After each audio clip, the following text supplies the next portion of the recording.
What's up, guys? Josh Pate here, 24/7 Sports, joined as I am this time every week by National Director of Recruiting, Steve Wiltfong. Steve, we got a long way to go and we got a lot to cover here. So let's get it started actually with 2022 and a brand new number one player in the top 247 player rankings, and that is Quinn Ewers. What do I need to know about Mr. Ewers? Yeah, Quinn Ewers out of Southlake Carroll in Southlake, Texas, had a magical sophomore season, completing over 72% of his passes for 4,003 yards, 45 touchdowns, rushed for almost 600 more yards, 9 more scores, leading Southlake Carroll to a 13-1 record, which is a deep run in the state playoffs. Came to an end against a loaded Duncanville team where they lost 49-35. But a college coach that was at the game told me afterwards, or that watched the game, said they thought Quinn Ewers was QB1 in that class, and he certainly is. And if you haven't read it already, get to 24/7 Sports and read Charles Power's article comparing Quinn Ewers to Trevor Lawrence. Quinn Ewers on the recruiting trail. That's what you're here for, the update with Mr. Ewers' recruitment. Where do things stand? Well, no program is recruiting Quinn Ewers harder than Ohio State.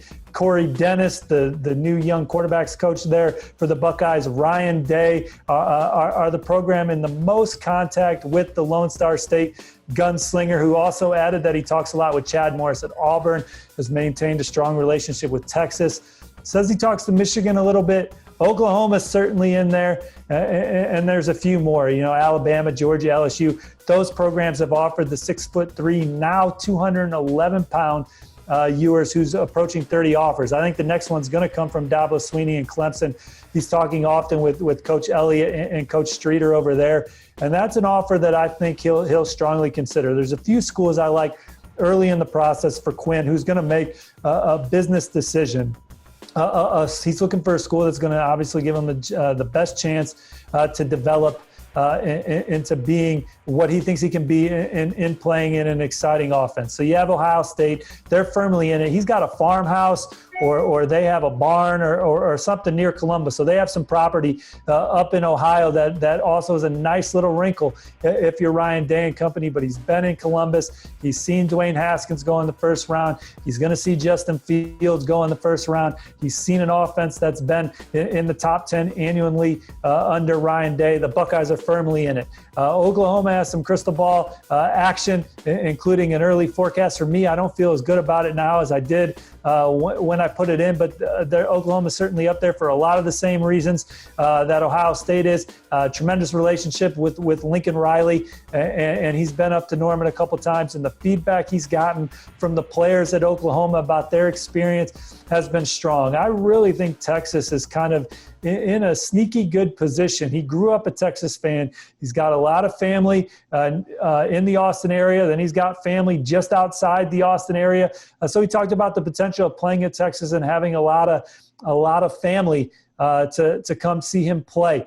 I think when you look at that depth chart, it's advantageous for him to come in and play as a true freshman. Certainly you have to compete with the two guys they signed last cycle, Jaquindon Jackson and Hudson Card, and then you have Jalen Milroe committed here in 2021. But Quinn Ewers is incredibly talented and a guy that would push any of those young men right when he walks on campus. He's excited to see what Texas does on the field this year. He mentioned that to me.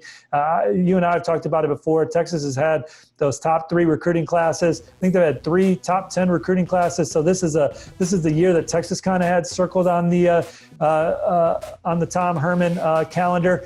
And so it's up to them to break through and get it done with all the talent they have. And if they do, maybe it's the type of campaign that speaks to Quinn Ewers and they get him in the fold. Clemson, he talked about, their quarterbacks always getting drafted high, whether it's Deshaun Watson in the past or going to be Trevor Lawrence. And so those are kind of the schools I'm looking at right now: Oklahoma, Clemson, Ohio State, Texas. He definitely likes others like Auburn. And so we'll see where it goes. It's very early. He says he's not going to plant a flag soon, but he did say, look, my family, they're renting a house in Southlake. It was a business decision to go to Southlake and play high school football. And it's working out for him as he's now the number one player in the top 247. And they're going to look for an advantageous situation to put him in position to achieve his goals on the next level in college.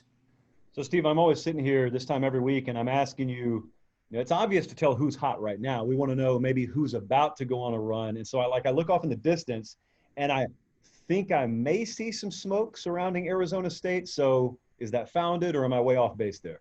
No, man, I think that Arizona State is finally going to be exciting to watch here in this 2021 cycle, because they were exciting in 2020. They finished number 23.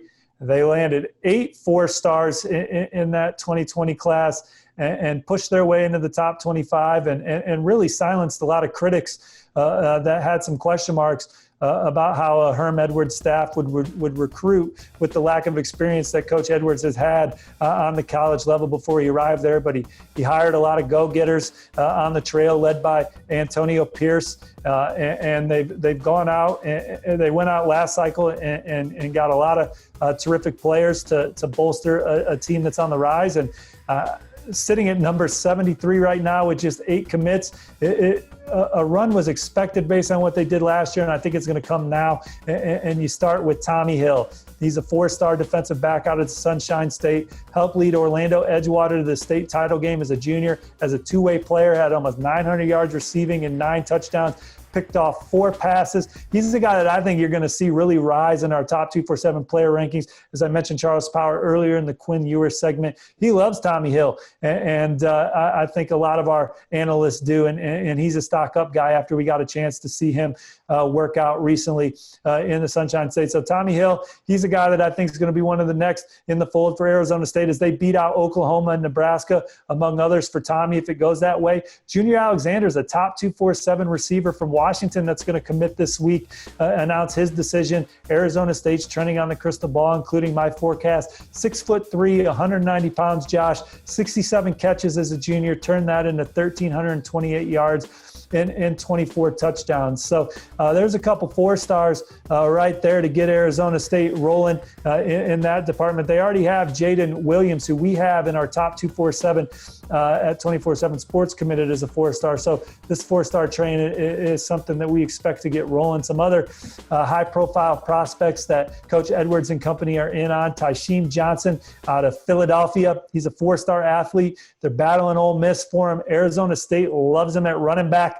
I think that they're near the top of his list. Ezra Oyatati is the number 1 ranked center in the country.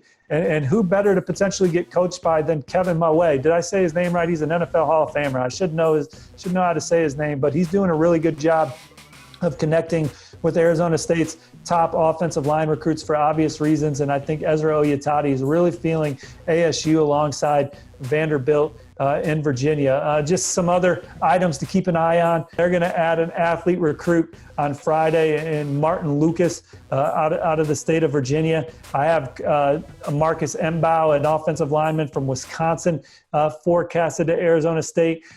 Crew Jackson's a safety from in-state that they have a terrific shot to land. They're battling UCLA for Austin Berry, an offensive lineman from California. And even though the crystal ball favors the Bruins, I think UCLA is right in the thick of that.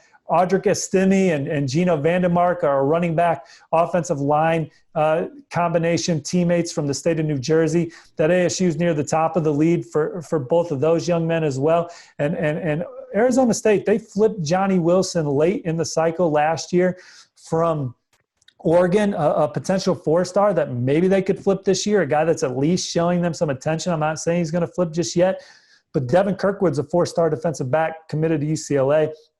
I think they're in the middle of that one. They're going to continue to swing on top 100 receiver Dante Thornton, although I like Oregon there. Landon Watson's a defensive lineman from the Lone Star State, who I think Arizona State's a stock up there. And so that's a lot of firepower on the board for Arizona State. Just 8 commits right now, but that's a lot of names right there, and they're going to hit big from that pool and I think land the majority of those guys. There's a guy in Michigan, a 5-star defensive tackle, you and I have spoken about a couple of times at this point, by the name of Damon Payne. And every time I see an update, everyone says, hey, this is pretty quiet recruitment, maybe a different kind of kid, just looks at the process differently. Well, now we've actually got a commitment date set for him. It's later this month, later in July. So now, Steve, we sort of reset things. What is the latest with that 5-star defensive tackle? Well, Damon Payne's the #1 defensive tackle in the 24/7 Sports Composite out of Belleville High in Michigan. He's got a decision date for July 26th, and I like Alabama going into it. His Final Four, Alabama, Arizona State. I did not include him in the Arizona State section because I don't think he's going there. Kentucky and USC, and I just love where the Crimson Tide stand here. The combination of Charles Huff having those nice connections in the state of Michigan. Charles Huff is the #1 ranked recruiter in the 24/7 Sports Composite team rankings. He's the primary on Payne, so this would help him stay in that position. And then Coach Roach, the defensive line coach, has really chipped in well. And then I'm told that Damon Payne, a Zoom call that he had with Nick Saban last week, was the best Zoom call he's had with a head football coach. So I think Alabama's made a terrific impression on him. We'll see if they can beat out Kentucky and USC. But the Crimson Tide are sitting at #11 nationally in the 24/7 Sports Composite team rankings. And I feel like every week, Josh, we bring up Alabama and they keep climbing that ladder. And they're going to keep moving up because top 247 linebacker Kendrick Blackshire looks on deck. He's teasing, or he's got a commitment coming up here in July, and the crystal ball is all Crimson Tide for him. So Alabama making moves, and Terrence Ferguson just dropped his commitment date for later this month. The top 247 offensive lineman, they're battling Georgia for him, but Alabama's in the middle of it for a lot of blue chippers. All right, Steve, take that book bag, turn it upside down. Let's empty it out. Anything else you see across the landscape, top 247 type players, what do we need to know about here entering mid-July? Yeah, well, let's just look at some of these big upcoming announcements here in the next week. Jamari Button is a 4-star linebacker. Damon Payne's teammate from Belleville High. He's committing on Friday. The crystal ball is with Penn State. I like the Nittany Lions to add him and move into the top 25 of the 24/7 Sports Composite team rankings. He's 6'2", 200 pounds, can play in space. He'll hit you. Penn State's recruited a linebacker extremely well over the last few cycles, maybe the best nationally. And Jamari Button would be another nice addition to that room as they battle Michigan State and Minnesota for him. Donovan McMillan's a top 247 safety from Pennsylvania that's going to commit this weekend. Virginia Tech, Florida, Texas A&M, Oregon, Oklahoma, the finalists for him. My crystal ball is with Florida, a high academic kid that's looking for the competition of the SEC. He took visits to Virginia Tech, Florida, and A&M on his own here during the dead period, so wasn't able to be shown around on campus by coaches. But Coach Ron English doing a great job for Florida. I think they have the academics he's looking for. I think they have the level of competition he's looking for. Some sources have indicated that they think Florida will land him. I don't know for sure. Virginia Tech's recruited him as hard as anybody. I don't think it's A&M. So if it's not Florida, I think it would be a big recruiting win for Virginia Tech. We kind of talked about Terrence Ferguson, and we talked about Damon Payne there. Top 247 cornerback Nathaniel Wiggins is looking to decide soon. LSU, Florida, and Oregon are the main contenders there. I kind of like LSU, Josh, for that one. LSU's got a top 5 recruiting class right now. Nathaniel Wiggins is a coveted cornerback out of the Atlanta area with length and speed. And I kind of like where LSU sits there, but Florida does have an in there as well. And Rocco Spindler, the number 3 offensive guard in the 24/7 Sports Composite, he announced this past week that he's going to announce at the end of the month. Notre Dame and Michigan look like the ones there. His dad told me the other day that he thinks that Rocco has his mind basically made up. But Rocco said he's still working through some things with his family.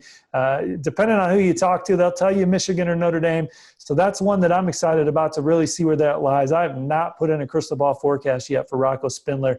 Hopefully I'm able to get one in before he steps to the podium. My goodness, there's a lot going on. For it to be July, there is a whole lot going on, and this is the place to be. Steve Wiltfong with all the latest. Keep it locked in to 247sports.com for the absolute, very up-to-date latest on all things recruiting. Steve, we'll talk to you next week, brother.